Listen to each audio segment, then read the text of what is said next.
Hola, bienvenidos al podcast de la magia del servicio al cliente. Un espacio pensado para ayudarte a ti, que eres dueño de un negocio, líder de un equipo o un profesional del mundo de las ventas y de la atención al cliente. Cada semana, de lunes a viernes, te traigo herramientas para que ofrezcas un mejor servicio a tu equipo, a tus clientes y, claro que sí, para que consigas más ventas. Un podcast donde el cliente y tú sois los protagonistas. Muchas gracias por estar aquí. Te habla tu amigo David Blanco. Bienvenido, bienvenida. Antes de dejarte con el episodio de hoy, entra en mi web davidblancoperez.com. Ahí tienes acceso a mis cursos, conferencias y a todos los episodios del podcast. ¡Comenzamos! Bueno, pues bienvenidos nuevamente y hoy tengo un enorme placer porque os traigo nada más y nada menos que desde Miami a una persona a la cual yo sigo desde hace muchos años, porque para mí es un referente en el mundo del liderazgo. Tenemos nada más y nada menos que a Víctor Hugo Manzanilla. Víctor Hugo, buenas tardes. Muchas gracias, David. Buenas tardes. Muchísimas gracias por invitarme a tu programa. Un placer y bienvenido y gracias por regalarnos estos minutos y tu valioso y tu precioso tiempo. No, bueno, por favor, gracias a ti, de verdad. Muchísimas gracias. Si te parece, Víctor Hugo, antes de empezar a preguntarte, lo que me gustaría hacer es pues hablar un poco sobre ti para que nuestros oyentes te conozcan y voy a hacer una pequeña reseña sobre cómo ha sido tu trayecto vital hasta este momento. ¿Te parece? Perfecto. Bueno, pues os voy a hablar de Víctor Hugo Manzanilla, la persona que tenemos hoy como invitado. Víctor Hugo nació en los Estados Unidos y viviste en Venezuela hasta los 28 años. Por cierto, ¿en qué lugar vivías, Víctor Hugo? En Caracas, estuve en Caracas, sí, prácticamente toda mi vida en Caracas. Vale, genial. Pues decirte una cosa, hablas con un español casado con una venezolana de Maracaibo, ¿eh? Ah, ¿en serio? Sí. ¿En serio? Sí. Yo fui hasta allá, me enamoré y fui allá por ella y ya llevamos 15 años juntos, o sea que, y 3 niños maravillosos. Wow. O sea que sabes lo que es el patacón. Claro que sí, todo. Y las arepas, claro que sí. Las arepas, me encanta el patacón. Que la gente que nos escucha probablemente no sepa qué es, excepto que sean venezolanos y tienen que tener conexión con algún maracucho para entender realmente lo que es patacón. Efectivamente. Bueno, además sabes que ahora con la situación de Venezuela, ¿no? La triste situación de Venezuela, la verdad que España actualmente está recibiendo a muchísimos compatriotas, a muchísimos venezolanos y la verdad que... Y además todos muy emprendedores, Curiosamente, todos muy emprendedores. Sí, y fíjate que no es solo España, a cualquier lugar que yo voy en Latinoamérica, la gente me comenta de que hay venezolanos llegando de todos lados y a mí me contenta mucho la gente que está viendo este problema como una situación temporal que está pasando en nuestro país y le está abriendo las puertas o de alguna manera apoyando a cualquier venezolano que está llegando en algún lugar, ¿no? Y entendiendo de que no es que se están yendo a su país, del país porque quieren, sino es porque están forzados a... Entonces, siempre agradezco de antemano a cualquier persona en cualquier país que nos esté escuchando, que sepa que puede darle una mano a un venezolano que está llegando. De verdad que muchísimas gracias. Pues genial, me encantan tus palabras. Yo decirte que además empiezo en este mundo del emprendimiento y empiezo a rodearme de colaboradores y yo procuro rodearme de colaboradores que sean venezolanos porque sé de la situación y además también sé del talento que existe en Venezuela, ¿no? Y la preparación que tienen las personas en ese país. Muchísimas gracias, de verdad, por tu apoyo específico a los venezolanos en este momento que de verdad se necesita. Sí, cierto. Y además casado con una venezolana no me queda otra. Ah, no, sí, si no te regañen. Efectivamente. Bueno, pues culminaste tus estudios de ingeniería en la Universidad de Simón Bolívar y luego una carrera corporativa en Procter & Gamble, que bueno, Procter & Gamble lo es absolutamente todo en el mundo, ¿no? En el mundo de la alimentación, ¿verdad? Sí, bueno, más que de alimentación, digamos, los productos de consumo masivo, aunque ellos tienen una división de alimentación que cada vez se ha hecho más pequeña, porque han ido vendiendo las marcas, donde ellos sí son muy grandes, es en todo lo que es cuidado cuidados, productos de consumo masivo como detergentes, todo lo que utilizas para limpiar, jabones, shampoo. Tienen un negocio muy grande en todo lo que son cuidados del bebé, ¿no? Pañales y wipes y cuidados femeninos y bueno, está en muchísimas industrias del mundo, pero sí es la compañía de productos de consumo masivo más grande del mundo en este momento. Obviamente. Bueno, pues en Procter & Gamble estuviste a cargo del departamento de planificación para el negocio de detergentes en Venezuela, Colombia y Perú también. Correcto. Esos fueron mis primeros 3 años allá. País al que adoro, por cierto, Perú. Bueno, he tenido la oportunidad de estar en los 3 países, en Venezuela, en Colombia, concretamente en Cali y en la capital, Bogotá, y en Perú también. En Perú un saludo y un abrazo muy cariñoso para todos mis amigos y mis alumnos de Perú. Sí, Perú es un espectáculo y la comida en Perú es magnífica. Yo de verdad que disfruté mucho, viajaba mucho a Perú porque teníamos una planta de detergente en Perú y también viajaba mucho a Medellín en Colombia porque teníamos una planta de detergentes allá y ambas, bueno, y por supuesto Cali, Bogotá, yo estuve en Ibagué, o sea, todas estas ciudades colombianas son una belleza, un espectáculo. Y de verdad que Medellín es un ejemplo de cómo han progresado estos últimos años, que yo estuve hasta hace poco allá y de verdad que salgo impresionado cada vez que viajo a Colombia. Y por supuesto, cada vez que viajo a Perú, nada más la gente tan cariñosa, el servicio y por supuesto la comida me deja enamorado. Es increíble. Yo te confieso que estuve un periplo de 40 días impartiendo formaciones entre Perú, Guatemala y Colombia y estuve las 2 primeras semanas en Perú y a partir de la tercera semana que ya estuve en Guatemala y la cuarta en Colombia, ya la tercera y cuarta semana empecé a ir al gimnasio en los hoteles, porque realmente había comido tanto en Perú. Sí, me imagino. Es una auténtica delicia, ¿eh? Y yo aún sigo conservando esa tradición porque en España hay muchos, y en Sevilla hay muchos restaurantes peruanos y son una auténtica delicia. Sí son. A mí me pasó exactamente lo mismo. Yo fui y de verdad llega un momento donde no puedes comer más. Es como que has comido tanto y todo es tan bueno que uno se siente que tienes que hacer un ayuno como de 2 días para poderte recuperar. Completamente, ¿verdad? Bueno, luego en el 2007, Víctor Hugo, te marchas a Estados Unidos, sigues trabajando en la misma compañía, en Procter & Gamble, y hay otro momento, corrígeme si me equivoco, que es el 2012 en el que creas tu blog, ¿verdad? Correcto, sí. Antes de hablar del blog, y me gustaría después preguntarte por qué lo has creado, tu blog se llama Liderazgo Hoy, luego vamos a hablar de él. Me gustaría darle a nuestros oyentes unos datos sobre ti. Víctor Hugo Manzanilla es un ejecutivo de empresa Fortune 500, con más de 15 años de experiencia en las áreas de mercadeo y negocios, y su pasión por el liderazgo, el emprendimiento y el desarrollo personal te llevaron a fundar liderazgohoy.com, que es una plataforma visitada, lo digo para que nuestros oyentes se sitúen, por más de 2 millones de personas cada año. ¿Cierto, verdad? Correcto. ¿Y cómo se siente uno cuando tiene 2 millones de personas que te visitan, Víctor Hugo? Qué responsabilidad, ¿no? Sí, no, definitivamente. Bueno, cuando yo hablo de 2 millones, entre lo que es el podcast y lo que es el blog, entre ambas plataformas, digámoslo, hay un promedio de 2 millones de personas al año. Y de verdad que a veces es increíble, ¿no? Sobre todo cuando uno está comenzando, uno no se imagina que algo puede llegar a tener tal impacto. Pero sí pasó y totalmente de acuerdo contigo. Es una gran responsabilidad. Sí. Además que como yo te he seguido desde tus inicios, ¿no? Porque yo prácticamente desde 2012, 2013 seguía tanto tu podcast como tu blog, porque claro, a mí me ha interesado mucho el mundo del liderazgo y he impartido muchas formaciones en la empresa para que trabajo, en Telefónica y fuera de ella también. Y claro, te conozco desde aquellos inicios, ¿no?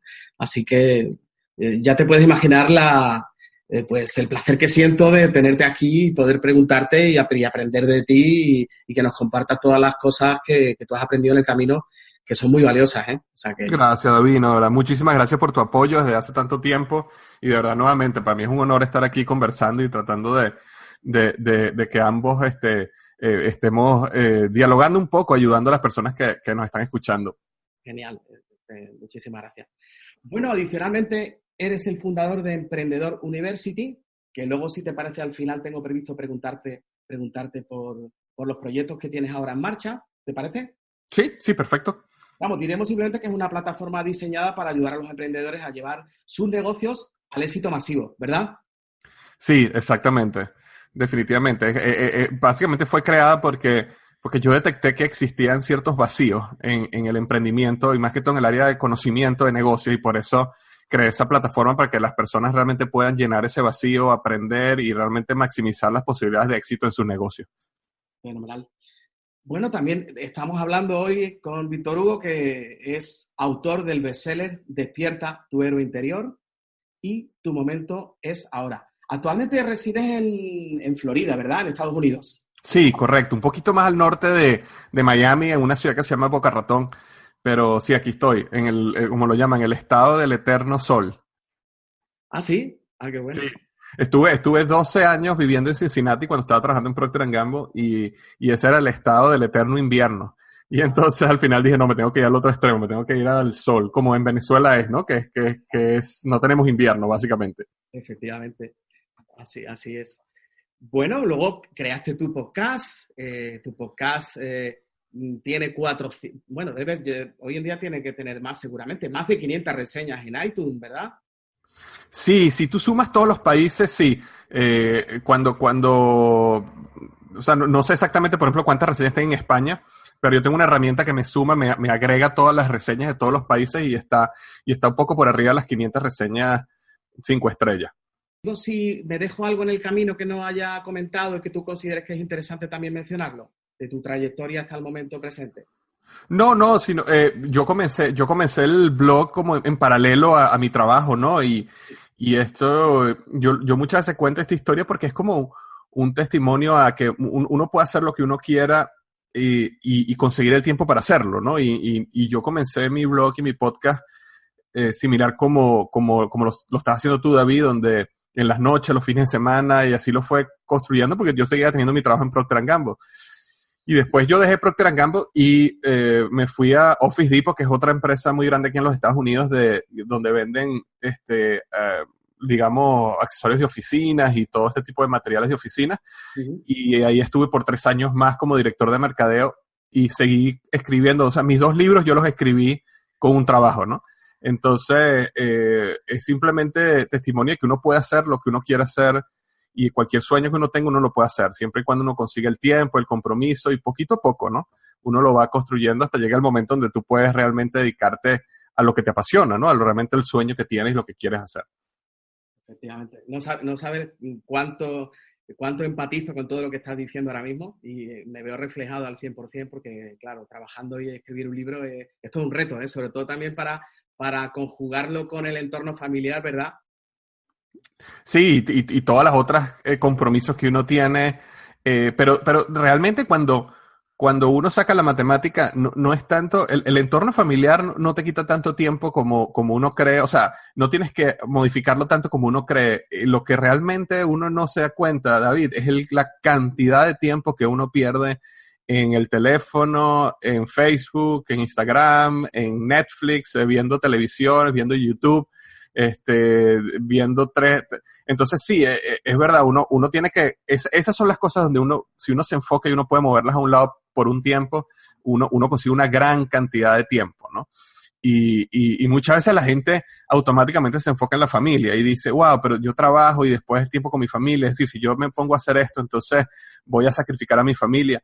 Pero si tú realmente estudiaras en qué uno invierte el tiempo, te darías cuenta que la mayor cantidad de tiempo perdido está en todas esas otras cosas que no tienen que ver con la familia, sino son esa parte de entretenimiento y ocio que uno tiene en el día a día, que uno pierde horas y horas y horas al día. Me alegro mucho de que diga lo que estás diciendo, Víctor Hugo, porque realmente es muy posible que haya muchas personas que a la hora de querer emprender, precisamente el hecho de mencionar a la familia sea una excusa para no dar ese paso hacia adelante, ¿verdad? Exacto. Sí, y justamente por eso hacía el comentario, porque pueden poner como excusa a la familia, pero realmente la familia no es la excusa, la familia es la razón. Y cuando uno logra o logras hacer lo que tú quieras hacer, pasan muchas cosas. Uno, puede ser que vas a recuperar el tiempo de vuelta eventualmente y puedes dedicarle más tiempo inclusive a la familia.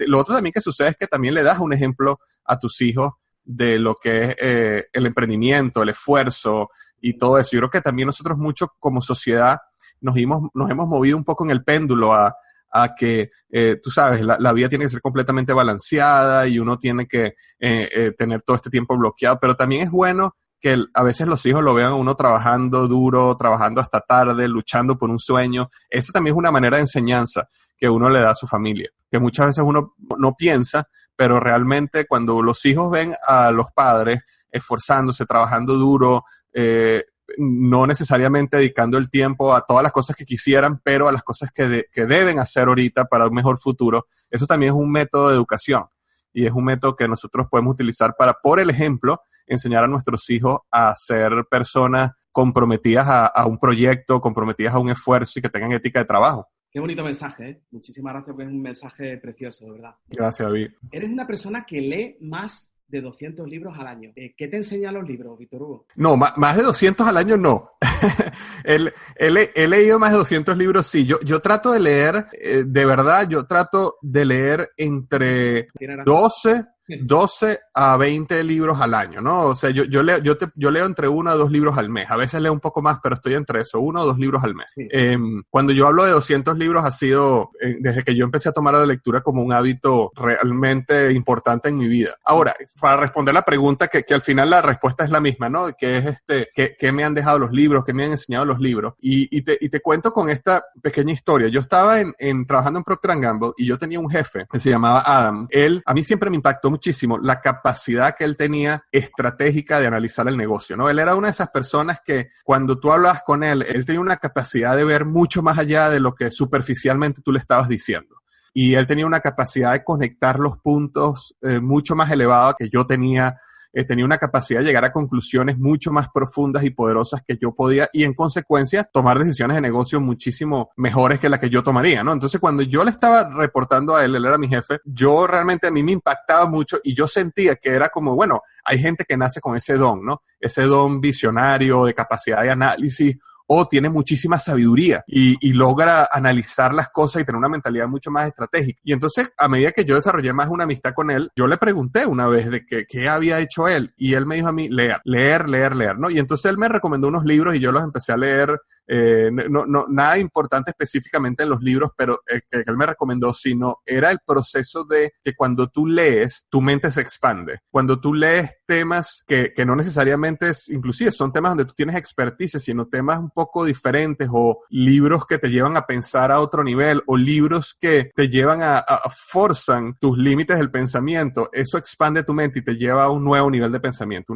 una capacidad más grande de conectar los puntos, un mejor vocabulario para explicar, un mejor poder de comunicación. Entonces, para mí la lectura ha sido muchísimo. O sea, básicamente te podría decir es un pilar de mi vida. Ahora, es importante destacar que muchas veces yo he visto gente que lee mucho, pero siempre lee del mismo tema, ¿no? Y siempre buscan libros que todo el tiempo están básicamente confirmando su manera de pensar. Y entonces, a eso no me refiero, aunque esos libros son importantes, porque uno siempre aprende algo nuevo. Yo me refiero que hay libros que te llevan a ti a expander tu manera de pensar, que te crean una expansión en tu mente. Libros a lo mejor que estén un poco más filosóficos o que llevan a los conceptos que son más básicos a terrenos un poquito más elevados. Entonces también hay que leer esos libros y también hay que leer ciertos libros de ficción, porque la ficción te ayuda a ti a imaginar, te ayuda a que tu mente se active, la parte creativa. Entonces, toda esa combinación a mí me ayudaba muchísimo a,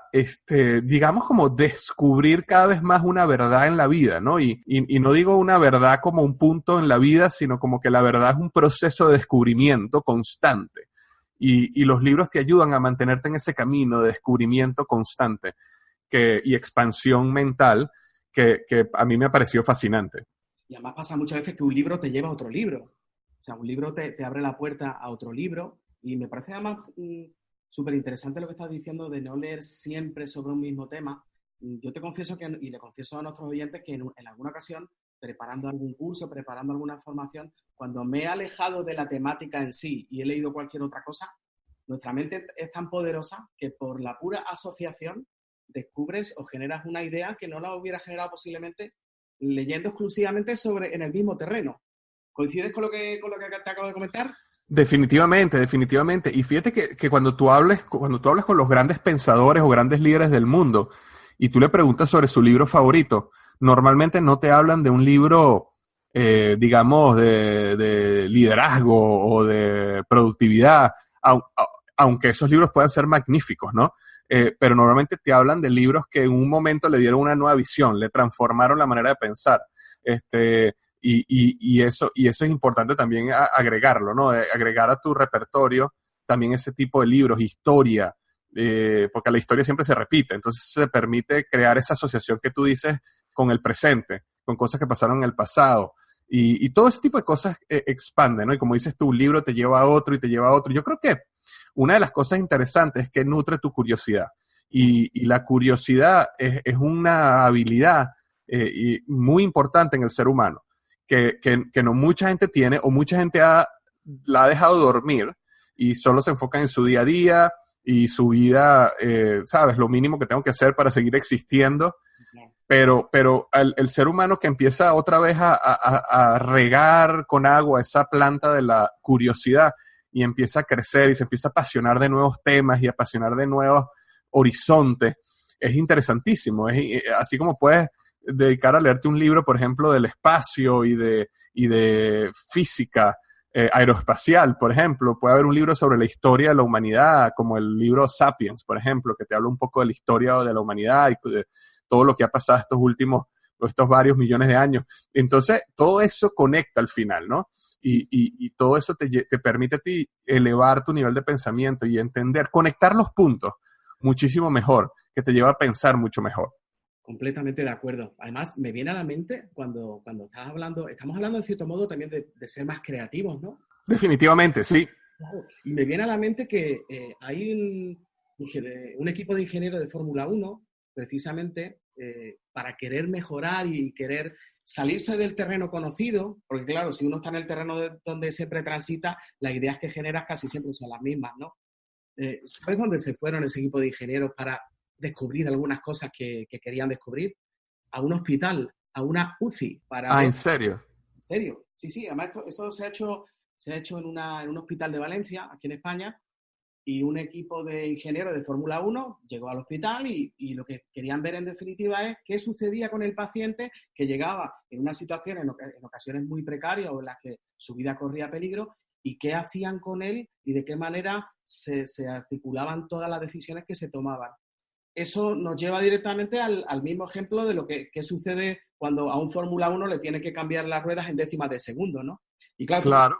Otro terreno totalmente diferente, pero que te puede ayudar a generar ideas que sean valiosas y que sean positivas, como entiendo que a ellos les ha valido y las han utilizado seguro para poder mejorar, ¿no? Sí, no, esa idea me parece magnífica, totalmente de acuerdo contigo, me parece fantástico ese ejemplo. Inclusive del otro sentido también sería interesante, ¿no? Sería interesante agarrar un grupo de médicos y enfermeras y llevarlas a un pit y ver cómo funcionan ahí, porque estoy seguro que también en el otro sentido aprenderían muchas cosas, ¿no?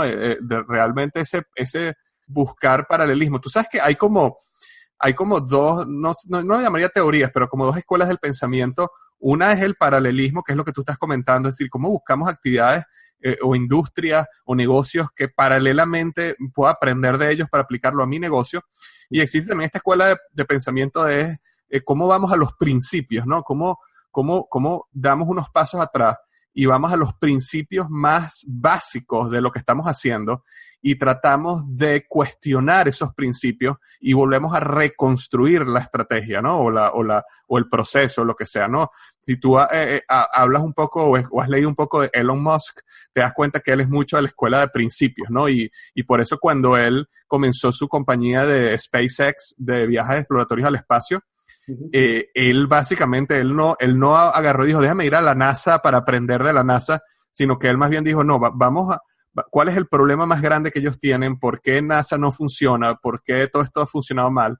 Y cómo podemos ir a los principios más básicos y tratar de resolver los problemas, cuestionar esos principios, y ahí llegó a la idea, bueno, si nosotros lográramos reusar los cohetes, entonces podríamos hacer estos viajes muchísimo más eficientes financieramente y tendríamos un negocio. Y entonces eso era un principio que jamás en la NASA habían pensado. Uno no reusaba los cohetes, uno lanzaba los cohetes y los dejaba y los perdían. Pero eso fue lo que permitió a él transformar el modelo de negocio. Igual si tú vas a Tesla y ves los carros eléctricos que él ha creado, es el mismo principio. El motor no está adelante, no está atrás, está abajo, está diseñado de una manera completamente diferente, está vendido de una manera diferente, la cadena de suministro es completamente nueva y es creada desde abajo, ¿no? Desde los principios hacia arriba. No utiliza paralelismo. Entonces, ambas escuelas son importantes y yo creo que cuando uno está en una situación, uno puede probar ambas, ¿no? Una es sentarse uno mismo y decir, ok, déjame pensar qué es lo que yo necesito crear, déjame olvidarme de todo lo que yo he hecho y déjame reconstruir cómo sería el escenario ideal y como el escenario ideal no va a ser igual al real, déjame entonces empezar a cuestionar por qué no y empezar a transformar. Esa es una manera. Y la otra es justamente lo que tú me estás comentando, déjame ir a otro lugar donde están utilizando estos principios de a lo mejor de una manera más crítica, como es un hospital, y déjame aprender de ellos para traerlo acá y poder aplicar esas enseñanzas en mi negocio, en mi operación y hacerla más efectiva. Y hasta aquí por hoy. Gracias por escucharme. Antes de irme, te invito a mi web davidblancoperez.com. Ahí puedes escuchar todos los episodios del podcast y dejar tus comentarios y sugerencias. Y además tengo un regalo para ti. Un test de personalidad completamente gratuito con un informe de 11 páginas si entras en mi web. Muchas gracias por todo y como siempre digo, se despide tu amigo David, feliz como un aprendiz.